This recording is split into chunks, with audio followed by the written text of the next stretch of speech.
चिड़िया मम्मा भोजन लेने के लिए जंगल गई थी, परंतु वहाँ पर खूंखार चील अपना जाल बिछाकर बैठा हुआ था कि कब कोई चिड़िया उसके जाल में फंस जाए। और बेचारी चिड़िया उस जाल में फंस जाती है और चील उसे मारकर खा जाता है। मम्मा, मेरी मम्मा कहाँ है? पिताजी, आप मम्मा को ढूंढ कर लाओ, मुझे मम्मा के साथ खाना खाना है। किक्की मेरी बेटी, मैं मम्मा को लेकर आता हूँ, पर पहले आप ये मीठा फल खा लें, वरना आप बहुत कमजोर हो जाओगी और फिर मम्मा भी आपको डांटेंगी। ऐसे कहकर पापा चिड़िया किक्की को भोजन खिला देता है और रात के लिए भोजन लेने चला जाता है। रास्ते में टुन्नू चिड़े को किसी के रोने की आवाज सुनाई देती है। ये तो किसी के रोने की आवाज है, लगता है कोई नदी के पास रो रहा है। फिर टुन्नू चिड़ा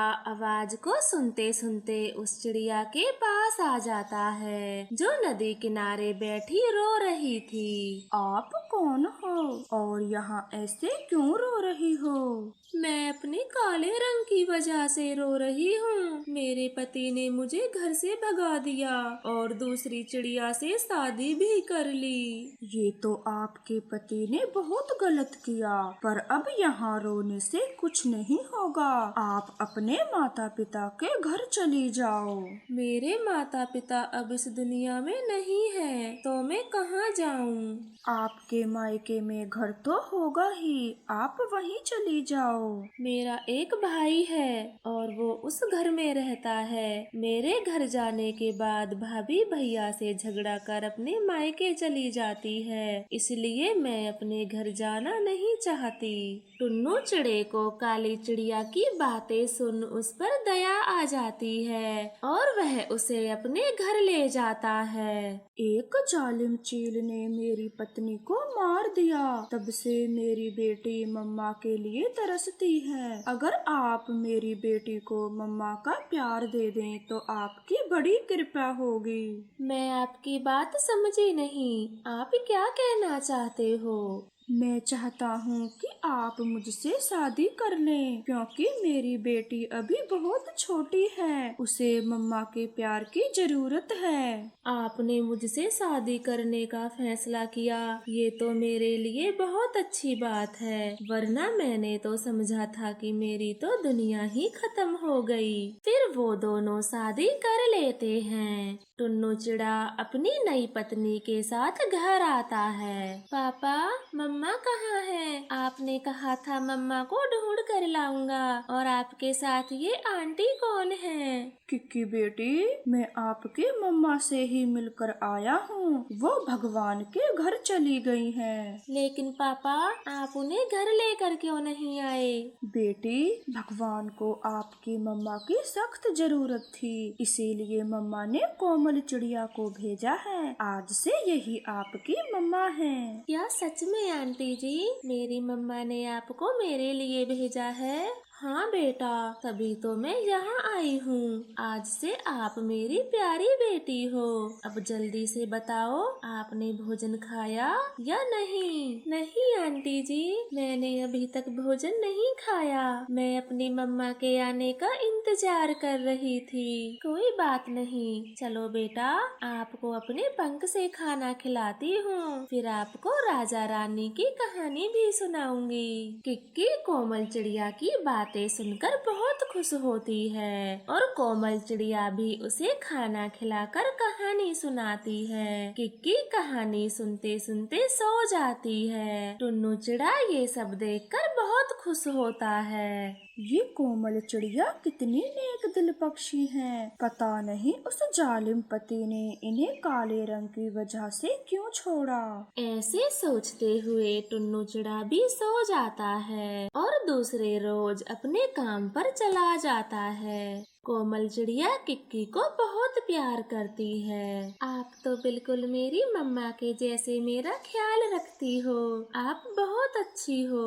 जल्दी जल्दी से खाना खत्म करो, फिर मैं आपको नदी पर घुमाने ले जाऊंगी। किक्की कोमल की बातें सुनकर बहुत खुश होती है और जल्दी से अपना खाना खा लेती है। फिर वो जंगल घूमने के लिए निकल जाते हैं। कोमल चिड़िया शाम होने तक किक्की को पहाड़ों और नदियों की सैर कराती है। इसी बीच टुन्नू चिड़ा घर आ जाता है। पापा, कोमल मम्मा ने मुझे सारा जंगल घुमाया, बड़ी बड़ी नदी और पहाड़ दिखाए और गुलाब का फूल भी मेरे लिए तोड़ कर दिया।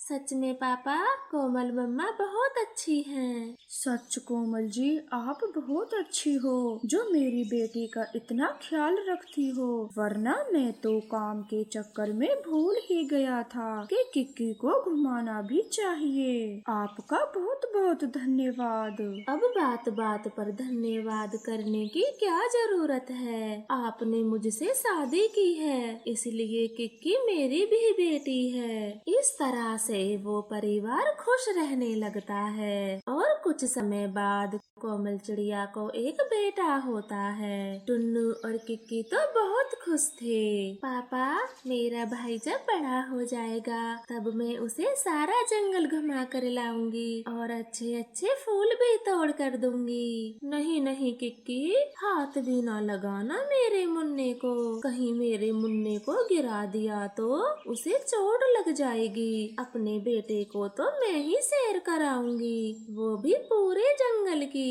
कोमल चिड़िया की ऐसी बातें सुनकर किक्की और टुन्नू थोड़ा उदास हो जाते हैं। फिर कोमल चिड़िया अपने बेटे को फल खिलाने लग जाती है और किक्की उसे देख रही थी। किक्की बेटा, आज अपने पापा के हाथ से भोजन खा लो, क्योंकि मम्मा छोटे भाई को भोजन खिला रही हैं। नहीं पापा, अब मैं बड़ी हो गई हूँ तो अपने पंख से ही भोजन खा लूंगी। ऐसे कहकर किक्की भोजन खाकर बाहर चली जाती है और टुन्नू चिड़ा कोमल चिड़िया से कहता है, कोमल, आज आपने किक्की से प्यार से बातें तक ना की और ना ही उसे भोजन के लिए पूछा।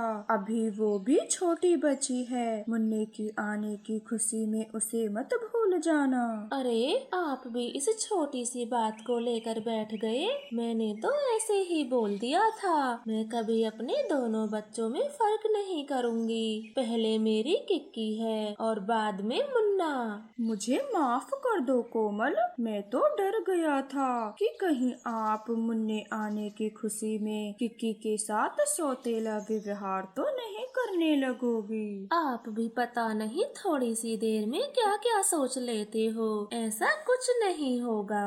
कोमल टुन्नू से तो ये सब बोल देती है, लेकिन उसका व्यवहार तो सच में बदल चुका था। वो टुन्नू के सामने तो किक्की से कुछ नहीं कहती, लेकिन उसके जाने के बाद उसी से सारा काम कराती है। किक्की, मैं मुन्ने को लेकर जंगल जा रही हूँ, आप तब तक घर का सारा काम कर लेना।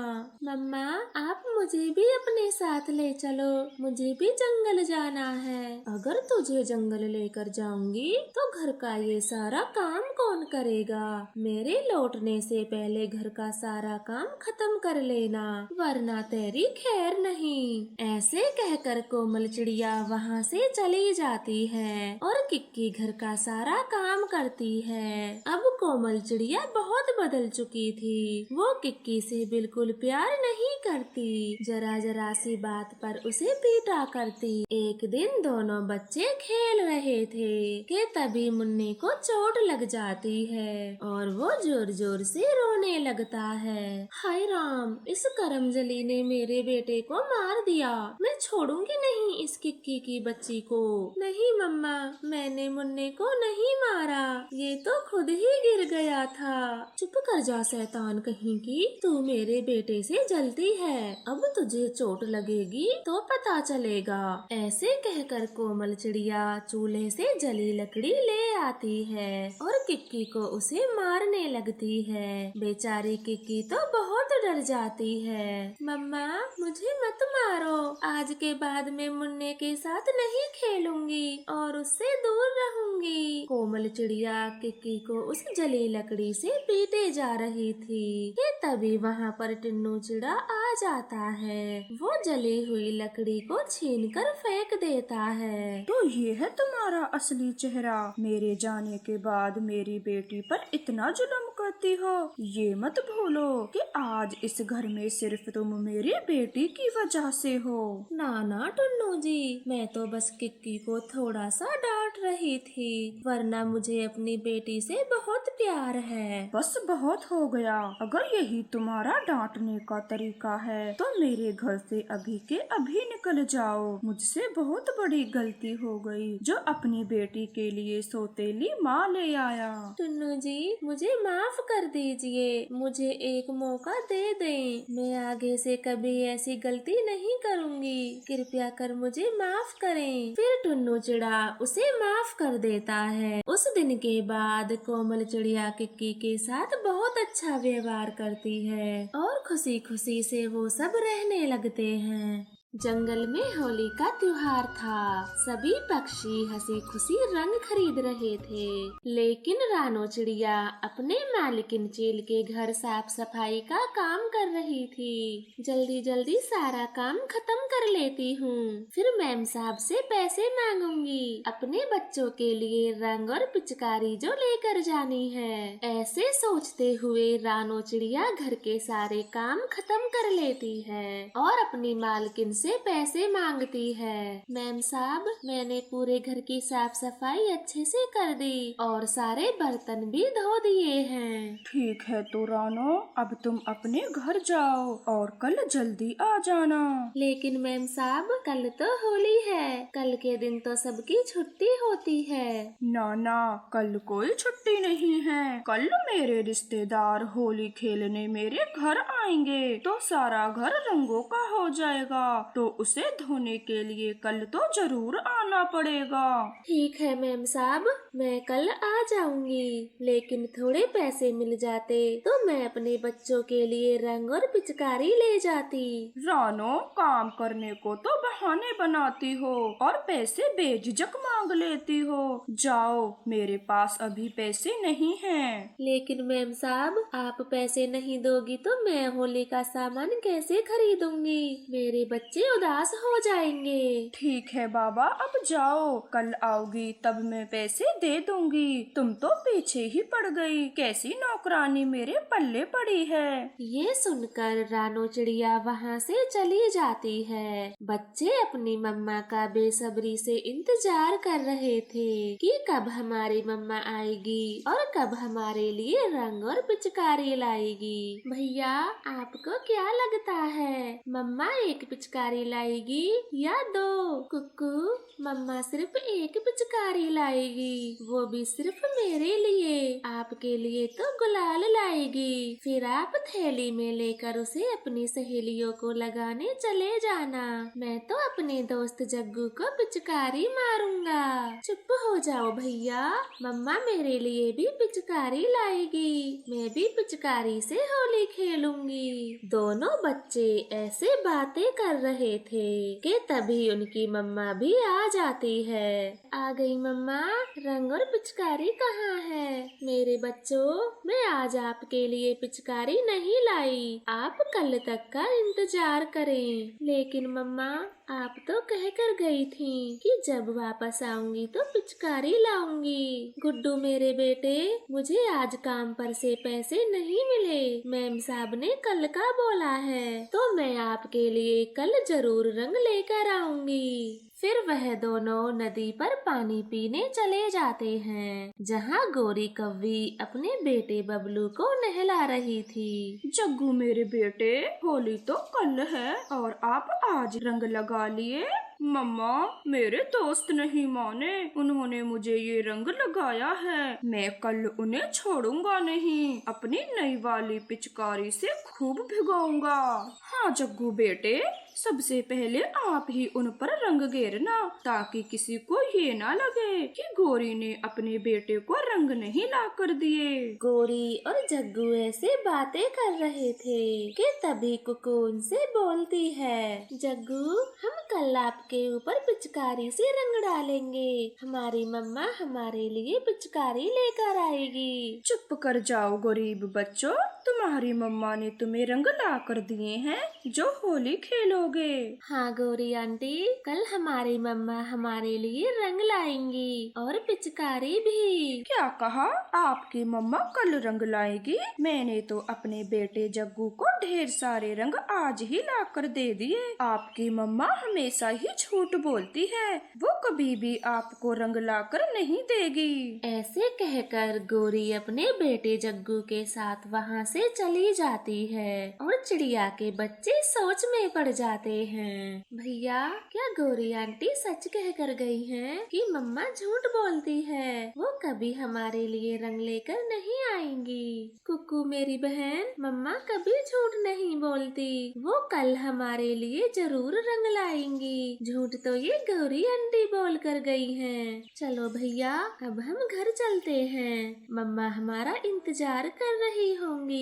फिर दोनों बच्चे नदी से पानी पीकर अपने घर चले जाते हैं और अपनी मम्मा से कहते हैं, मम्मा, आप रंग लाने के लिए कल कोई बहाना ना बनाना।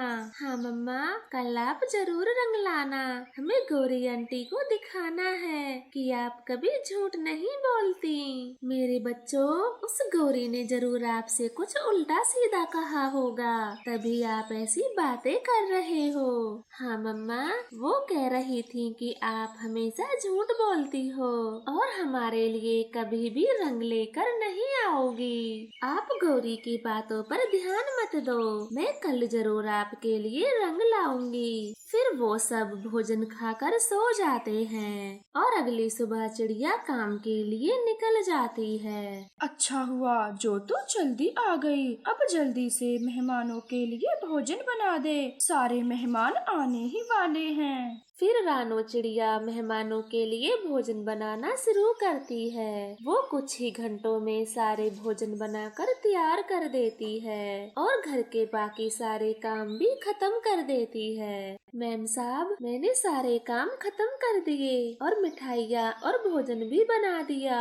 अब मुझे घर जाना है, तो कुछ पैसे दे दें। रानो, लगता है मेहमान आ गए, पहले जल्दी से उनके चाय नाश्ते का इंतजाम करो, मैं बाद में तुमसे बातें करूँगी। फिर रानो चिड़िया जल्दी से चाय नाश्ता मेहमानों को दे देती है और अपनी मालकिन के पास चली जाती है। मैम साहब, मैंने सबको चाय नाश्ता दे दिया है, अब मुझे पैसे दे दो, मुझे भी घर जाना है। तेरा दिमाग खराब है, मेरे सारे पंख रंग में हो रहे हैं और तुझे पैसों की पड़ी है, थोड़ा इंतजार करो, मैं बाद में तेरे पैसे दे दूंगी। ऐसे कहकर चील वहाँ से चली जाती है और अपने मेहमानों के साथ होली खेलती है। वो कई घंटों तक होली खेलती है। रानो उनका वहीं खड़े होकर इंतजार कर रही थी। न जाने मैम साहब कब पैसे देंगी और मैं घर जाऊंगी। रानो, सबके लिए खाना लगा दो और मिठाइयाँ भी। रानो सबके लिए भोजन सजा देती है। भोजन देखकर चील उस पर गुस्सा हो जाती है। रानो, गुजिया कहाँ है? क्या तूने गुजिया नहीं बनाई? लेकिन मैम साहब, आपने गुजिया बनाने का कब बोला था? आपने जो जो बताया मैंने वो सब बना दिया। चुप कर जाओ कामचोर रानो, तुझे ठीक से सुनाई नहीं देता, मैंने कहा था अब जाओ और मेहमानों के लिए जल्दी से गुजिया बना कर लाओ। फिर रानो चुपचाप गुजिया बनाने वहाँ से चली जाती है। दीदी, मुझे तो वो चिड़िया बहुत परेशान लग रही है और आपने बेचारी को डांट भी दिया। हाँ सोना, और गुजिया बनवाने की क्या जरूरत है, इतना सारा खाना तो बना है। अरे आप इन नौकरों को जानते नहीं हो, ऐसे ही डांट डांट कर इनसे काम करवाया जाता है। अगर 2-4 बातें नहीं सुनाऊंगी तो ये सर पर चढ़ जाएगी। आप सब खाना खाओ, क्या बातें लेकर बैठ गए। फिर सारे पक्षी खाना खाते हैं और इधर रानो चिड़िया गुजिया बना रही थी। वो कुछ ही समय में गुजिया बना देती है। मैम साहब, मैंने गुजिया बना दी है, अब आप मुझे पैसे दे दें, मुझे बहुत लेट हो रहा है। रानो, मैं बहुत थक गई हूँ, मेरी तो तुझे पैसे देने की हिम्मत भी नहीं हो रही। तो कल आकर पक्का पैसे ले लेना। लेकिन मैम साहब, मेरे बच्चे भी तो होली खेलेंगे, अगर आप पैसे नहीं दोगी तो वो होली कैसे मनाएंगे। अब मेरा सर मत खाओ, पैसे तो तुझे कल ही मिलेंगे। रानो चिड़िया दुखी मन से लौटने लगती है कि तभी चील के रिश्तेदार उसे रोक लेते हैं। रुक जाओ रानो, हमें आपको कुछ देना है। आप इसे क्यों रोक रही हो? क्या देना चाहते हो आप इस गरीब रानो को? रानो, ये कुछ रुपए हैं, आप इन्हें ले जाओ और अपने बच्चों के लिए रंग और पिचकारी खरीद लेना। और ये मेरी तरफ से, आपने हमें कितना टेस्टी खाना खिलाया, ये उसके लिए है। ये कुछ पैसे मेरी तरफ से रख लो, अपने बच्चों के लिए मिठाइयाँ और कपड़े खरीद लेना। फिर रानो के पास काफी सारे पैसे जमा हो जाते हैं। वो तो बहुत खुश होती है। आपका बहुत बहुत धन्यवाद, आपने मेरी मदद की, वरना मैं अपने बच्चों के लिए रंग कहाँ से लेकर जाती। चील ये सब देखकर बहुत शर्मिंदा होती है और वो भी रानो को कुछ पैसे देती है। ये लो रानो, ये रुपए रख लो, बाकी के रुपए कल ले जाना। नहीं मैम साहब, अब आप आराम से पैसे दे देना, मेरे लिए इतने पैसे काफी हैं। फिर रानो वो पैसे लेकर वहाँ से चली जाती है। वो खूब सारे रंग और मिठाइयाँ खरीद कर अपने बच्चों के लिए ले जाती है। मम्मा, आप बहुत अच्छी हो, हम सबसे पहले आपके साथ ही होली खेलेंगे। फिर वह दोनों बच्चे अपनी मम्मा के साथ खूब होली खेलते हैं। दोस्तों, एक साथ मिलकर होली खेलने में कितना मजा आता है। हाँ कबूतर, आप सही कह रहे हो, होली के दिन पड़ोसियों के साथ मजा ही कुछ अलग आता है। हाँ मिट्ठू तोते, होली का त्योहार तो है ही ऐसा, सभी पुराने गिले शिकवे भूलकर एक हो जाते हैं और सारी बुराइयों को भूल जाते हैं। रानो बहन, मुझे माफ कर दो, मैं हमेशा ही आपको गरीब गरीब कहती हूँ, लेकिन आज आपके साथ होली खेलकर मुझे पता चला है कि पड़ोसी चाहे गरीब हो या अमीर, बस प्यार होना चाहिए। फिर वह दोनों आपस में गले लग जाती हैं और कबूतर उन दोनों पर गुलाल डाल देता है। फिर वो सभी पक्षी आपस में गले लगते हैं और एक दूसरे को होली की बधाई देते हैं। प्यारे दोस्तों, आप सभी को हमारी तरफ से होली की हार्दिक शुभकामनाएं। आपको हमारी ये कहानी कैसी लगी, हमें कमेंट करके जरूर बताएं।